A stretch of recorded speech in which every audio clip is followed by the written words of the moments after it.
Los tres clamores de la Reforma Protestante. Yo sé que voy a decir cosas que son hartas conocidas por usted, pero en conmemoración, en celebración de estos años de Reforma Protestante, más de 500, como 505, yo creo que tenemos que agradecerle a nuestro Dios por este legado que nos ha dado la Reforma Protestante. Amén. Los tres clamores de la Reforma. Ya las banderas no están, ¿verdad? Bueno, pero sí está el título ahí. Clamores de la Reforma. Muy bien. La Reforma Protestante no fue simplemente una protesta. Fue un clamor. Un clamor que empezó suave, pero que se sintió profundamente en el corazón de aquellos que amaban la verdad de Dios.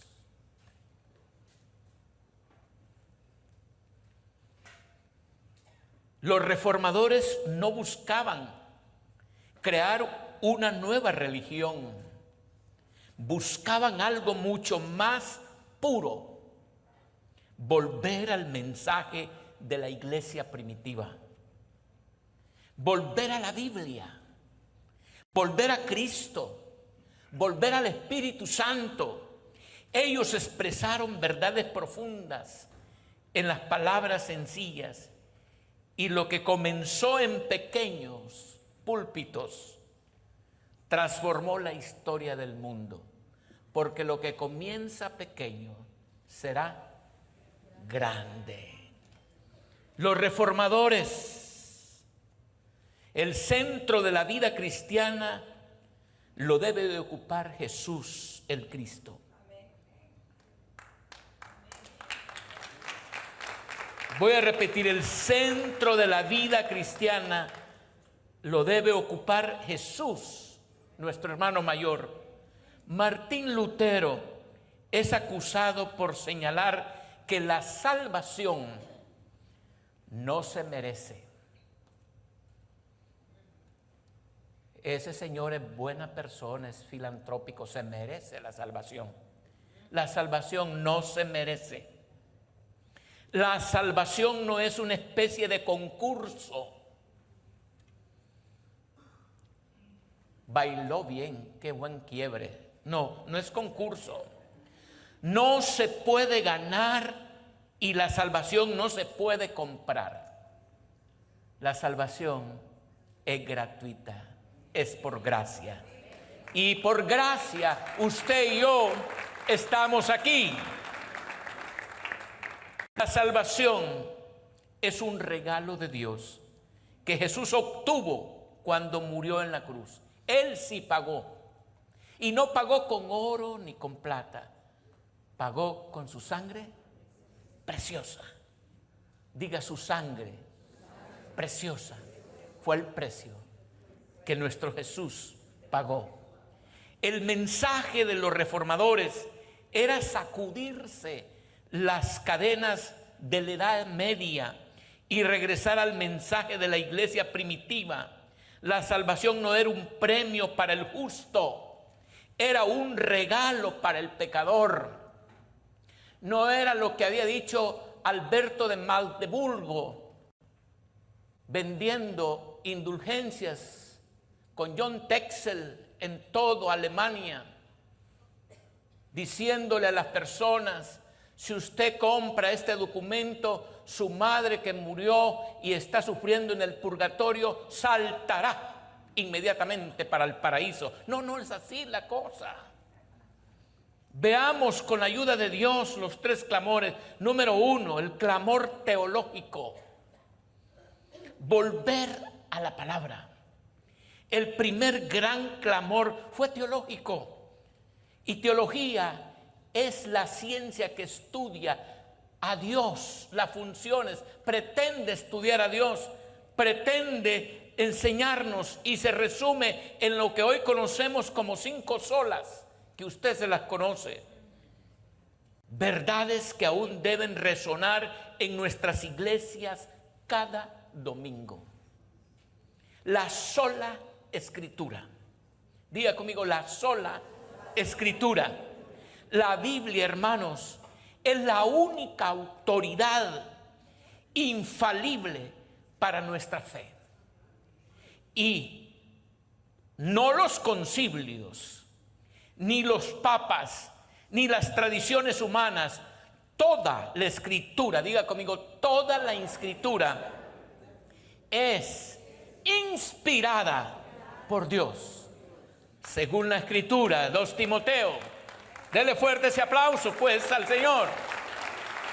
Timoteo 3, 15 y 16 dice así la Escritura: desde la niñez se le han enseñado las sagradas Escrituras, las cuales te han dado la sabiduría para recibir la salvación que viene por confiar en Cristo Jesús. Toda, diga conmigo, toda la Escritura es inspirada por Dios y es útil para enseñarnos lo que es verdad y para hacernos ver lo que está mal en nuestra vida. Nos corrige cuando estamos equivocados y nos enseña a hacer lo correcto. Palabra de Dios.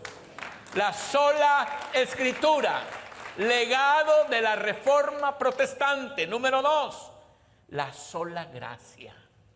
Diga conmigo, la sola gracia. La salvación no se compra, no se gana, no se merece. Por gracia sois salvos, no por obras, para que nadie se gloríe. Veamos lo que dice la Biblia, porque es la palabra la que nos muestra. Efesios capítulo 2, versículo 8 dice: Dios los salvó por su gracia. Dígalo conmigo, nos salvó por su gracia cuando creyeron. Ustedes no tienen ningún mérito en eso, es un regalo de Dios. La salvación no es un premio por las cosas buenas que hayamos hecho, así que ninguno de nosotros puede jactarse de ser salvo. Por gracia, usted y yo hemos recibido salvación. La sola fe, diga conmigo, la sola fe. Dios justifica al pecador que cree. Al que cree, todo le es posible. No hay otro requisito. El justo, este fue el texto que botó los sesos de Martín Lutero. Romanos 1:17. ¿Qué dice la palabra? Dice, ¿qué dice la Escritura? Porque vamos poco a poco, porque yo quiero que ustedes vean la herencia teológica de la Reforma. Dice Romanos 1:17: yo, Pablo, esclavo de Cristo Jesús y elegido por Dios para ser apóstol y enviado. Es el 17 el que necesito. Es el verso 17. Si no, yo lo tengo aquí en mi escritura. El 1:17 dice así la palabra. ¿Están conmigo? Esa buena noticia nos revela cómo Dios nos hace justos ante sus ojos, lo cual se logra del principio al fin por medio de la fe. Como dicen las Escrituras, es por medio de la fe que el justo tiene vida. ¿Se fijan ustedes cómo vamos desarrollando esto? Número 4, solo Cristo. Diga conmigo, solo Cristo. No hay otro medio de salvación. No hay otro pontífice. La palabra pontífice significa puente entre Dios y el hombre. Solamente Cristo. Solamente Cristo. Ahora, vea usted, solo Cristo es el único mediador entre Dios y los hombres. No hay otro camino, no hay otro nombre. Hay un solo mediador entre Dios y los hombres, Jesucristo. Primera de Timoteo 2:5. Si lo tenemos este texto, 1 Timoteo dice, pues hay un Dios, diga conmigo, pues hay un Dios y un mediador que puede reconciliar a la humanidad con Dios, y es el hombre Cristo Jesús. ¡Qué maravilla! Este es un regalo de Dios. Solo Cristo satisface el transido corazón. Solo Cristo perdona. Él es el único medio. El que a mí viene, yo no le echo fuera. Y por último, soli Deo gloria. A Dios sea la gloria. Todo lo que hacemos es para la gloria de Dios. Ningún hombre, ninguna institución merece lo que solo le pertenece al Señor. Como los bereanos, los reformadores no solo predicaban esto, lo vivían. Tradujeron la Biblia al idioma del pueblo, enseñaron a leer, fundaron escuelas, querían que todos conocieran la palabra de Dios. Por eso es importantísimo. El barquito que salió de Holanda o de Países Bajos, el Mayflower, barco que cruzó el Atlántico y llegó a Estados Unidos, el 80% de los hombres sabía leer y escribir. Y el 70% de las mujeres sabía leer y escribir. Llegaron a Boston, a Massachusetts, y allí establecieron y ellos enseñaron la palabra de Dios. Mientras Pizarro conquistaba el Perú, era analfabeto. Ahí está la diferencia. Ahora, los reformadores no solo predicaban esto, lo vivían, tradujeron la Biblia al idioma del pueblo, como los bereanos. Diga conmigo, los bereanos. En Hechos 17, 10 al 11, ¿qué hacían los bereanos? Mire usted, esa misma noche los creyentes enviaron a Pablo y a Silas a Berea. Cuando llegaron allí, fueron a la sinagoga judía. ¿Y qué dice? Los de Berea tenían una mentalidad más abierta que los de Tesalónica y escucharon con entusiasmo el mensaje de Pablo. Día tras día examinaban las escrituras para ver si Pablo y Silas enseñaban la verdad. ¡Qué bárbaros! Yo quisiera que en vida abundante todos fuéramos bereanos. Amén. Hay que poder nosotros estudiar. Ahora, mire usted, escudriñaban las escrituras cada día. Hoy, más que nunca, necesitamos iglesias bereanas, no de Tesalónica. Iglesias que transformen la cultura, que no se acomoden a ella. Todos cristianos, los hijos de Dios, somos contra cultura. Ahora, hermanos amados, el clamor económico. Pasamos del clamor teológico al clamor económico. ¿Vamos bien? Muy bien. La reforma protestante trajo consigo un clamor y fue el clamor económico. Miren, nuestro pastor ha tenido años luz y por eso se le ha criticado tantísimas veces cuando aquí nadie hablaba de fe y economía con las fiestas de mayordomía. Que pisto abundante, estaban tan mal los criticones porque esto estaba en base bíblica. Dice, escuche, la reforma también trajo consigo un clamor económico, no porque Lutero y Calvino buscaban riqueza, sino porque la verdad del evangelio transformó también la manera en que las personas veían el trabajo y el dinero. Antes de la reforma, el trabajo se veía como maldición. Y después de la reforma, el trabajo se vio como una bendición. El trabajo es una bendición. El trabajo dignifica al ser humano. Ahora, escuche usted en la reforma, cuando se da la reforma. Antes de la reforma, muchos pensaban que el trabajo era una maldición, que solo la vida monástica era la santa. El sacerdote es el santo y el trabajador o la doméstica de casa o la ama de casa estaban fuera de la gracia de Dios. Pero los reformadores dijeron, toda vocación es sagrada. La Reforma rompió con el dualismo perverso de los griegos, donde el alma es noblemente buena, pero el cuerpo es terriblemente malo.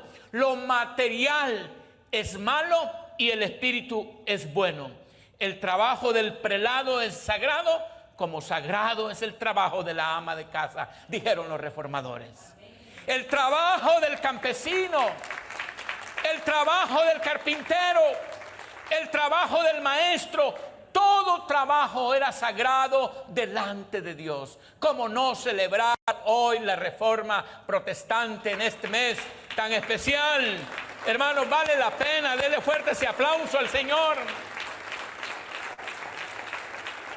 Ahora, aquí comienza el ahorro, el esfuerzo, la honestidad y el servicio al prójimo son expresiones de una fe viva. Y cada domingo se les ha dicho aquí, lo ha dicho el pastor Eduardo, el pastor Evelio, el origen de las riquezas está no en los recursos naturales, está en la metafísica. Antes de la Reforma, casi todos los países eran pobres. La Reforma no solo fue una reforma religiosa, fue una reforma que cambió toda la sociedad, incluso en la economía.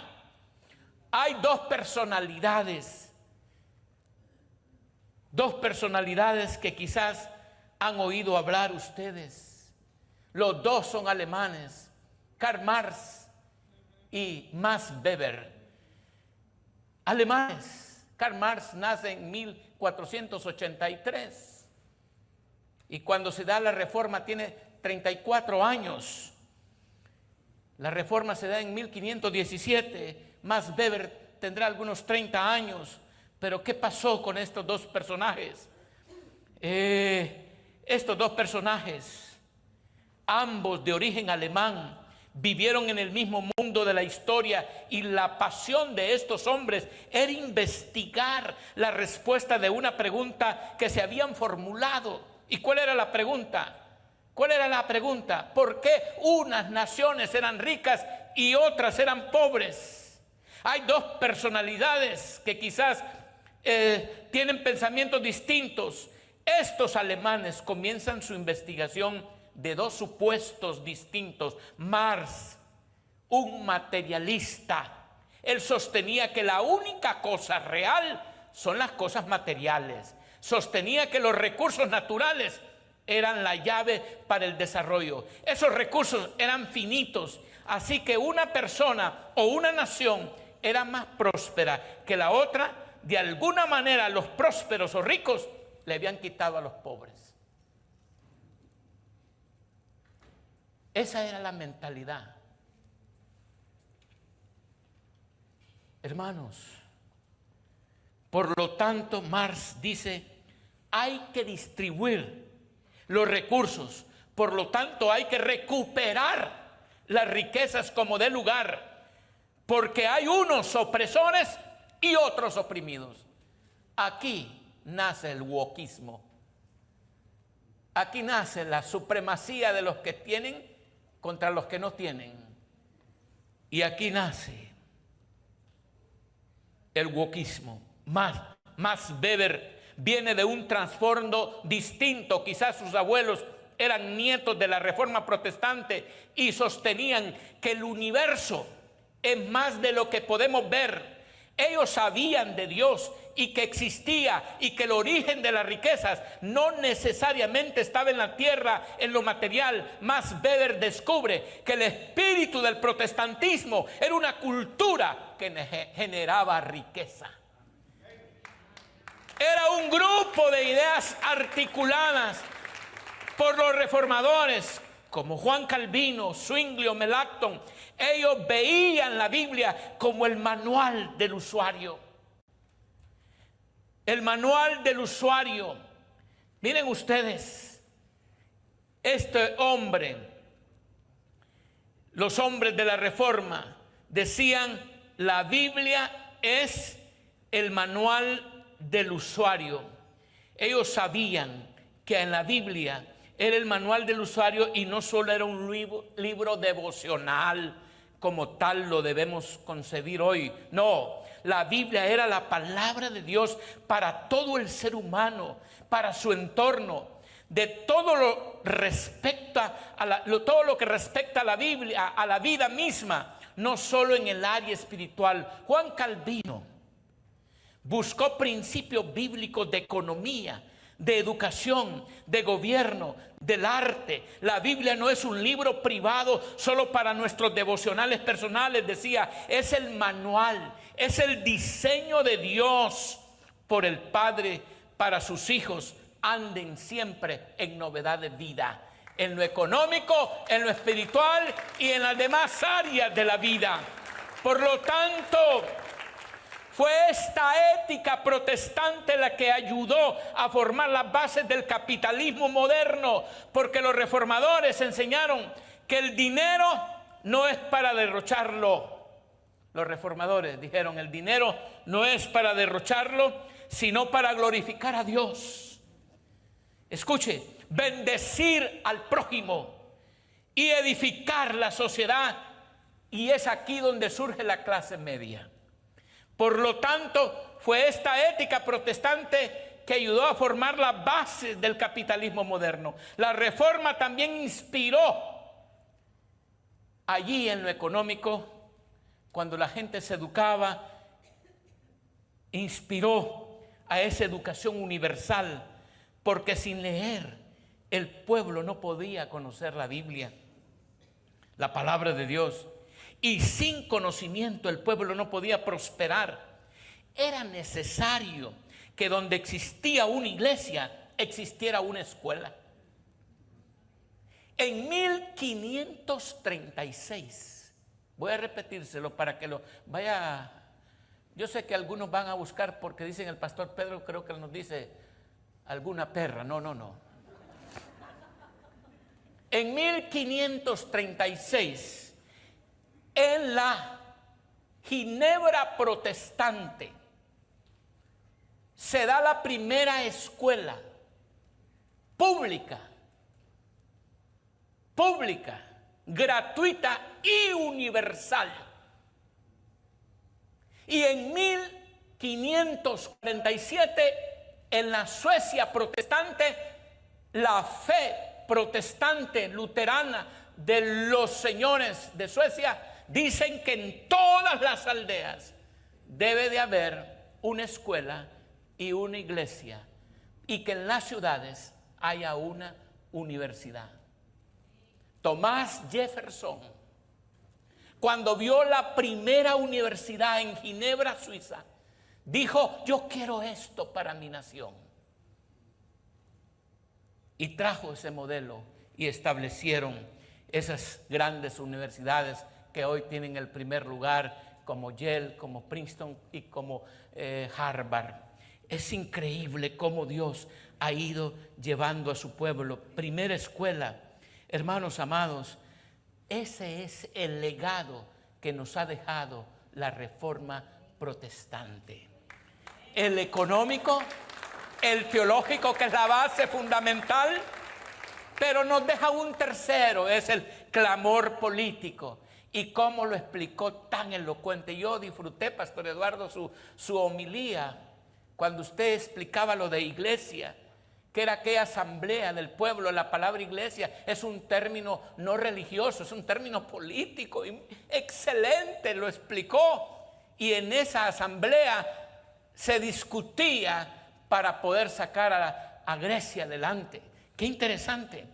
Hermanos amados, hay que tener pendientes esas cositas porque vale la pena. El clamor político, sometimiento a la ley de Dios. Finalmente, el tercer clamor fue el político, porque el evangelio también afecta cómo se gobierna una nación. Fíjense que en Suiza todavía los tres poderes del Estado, el ejecutivo, el legislativo, están en Berna, la capital.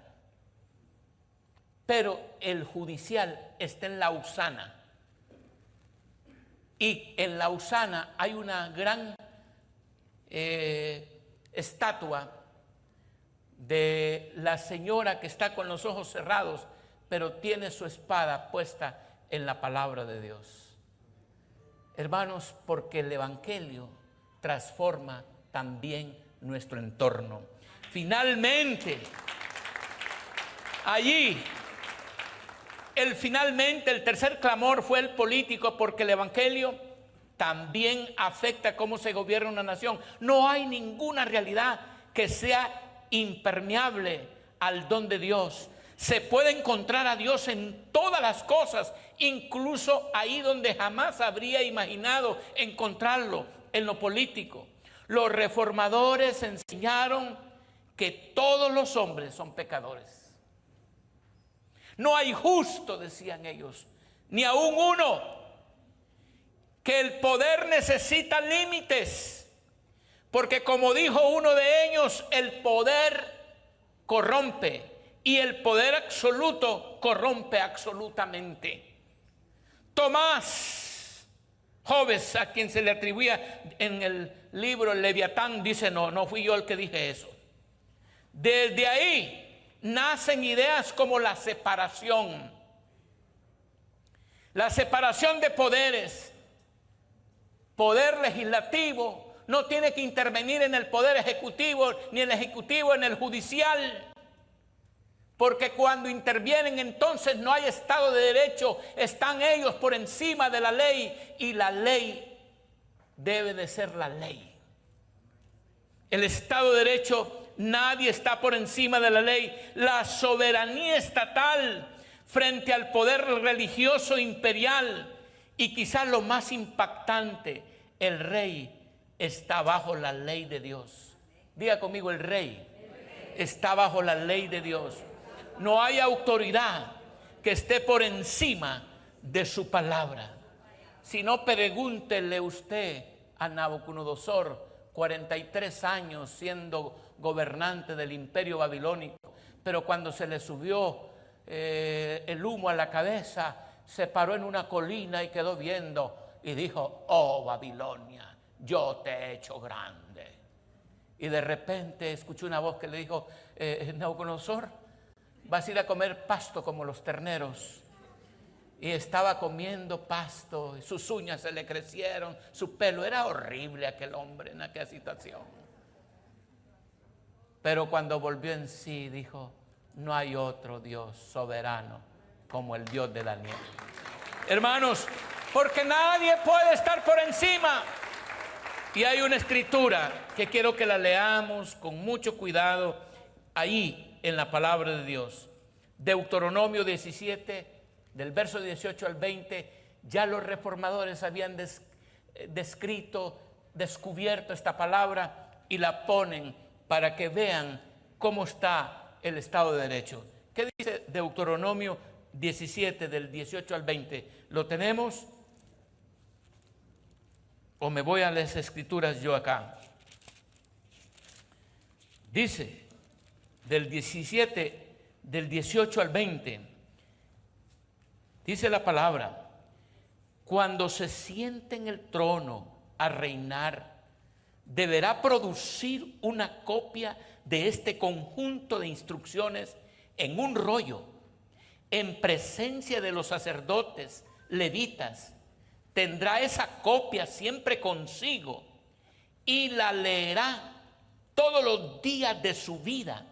De esa manera aprenderá a temer al Señor su Dios, al obedecer todas las condiciones de esta serie de instrucciones y decretos.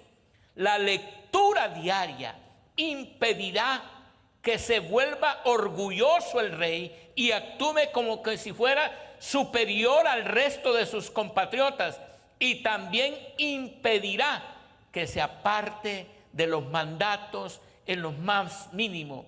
Además, será una garantía de que él y sus descendientes reinarán por muchas generaciones en Israel. ¿Qué palabra? ¿Habrá algo más que le podemos quitar a esto? Déjenme decirles que no, hermanos amados. Si el rey tenía que tener ese pergamino, que era precisamente, en ese pergamino era la Constitución, y dijeron ellos, decía el rey, yo firmo que no puedo estar por encima de esto.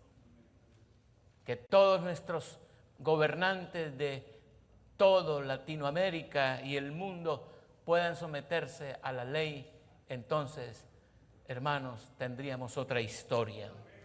Que el Espíritu Santo, de allí nacen las bases de la democracia moderna, el constitucionalismo y los derechos civiles. Los reformadores creían que un pueblo libre solo lo es si se somete a Dios primero.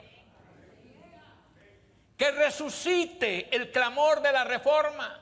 Queridos hermanos, el trío de la reforma, teológico, económico y político, no fue solo para el siglo XVI. Es para hoy, es para nosotros, es para nuestras iglesias y nuestras naciones. Que el clamor por la palabra, que el clamor por una vida íntegra y el clamor por justicia y orden resuciten en el nombre de Jesús hoy en nuestros corazones. Que el Espíritu del glorioso resucitado vuelva a ocupar el centro de la iglesia. Y que podamos decir como los reformadores dijeron con firmeza, aquí estoy, no puedo hacer otra cosa que Dios nos ayude. Amén. Amén. Póngase en pie.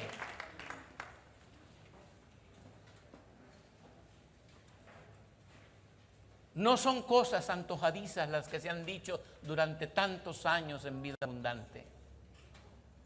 No son cosas que se han sacado de la manga de la camisa.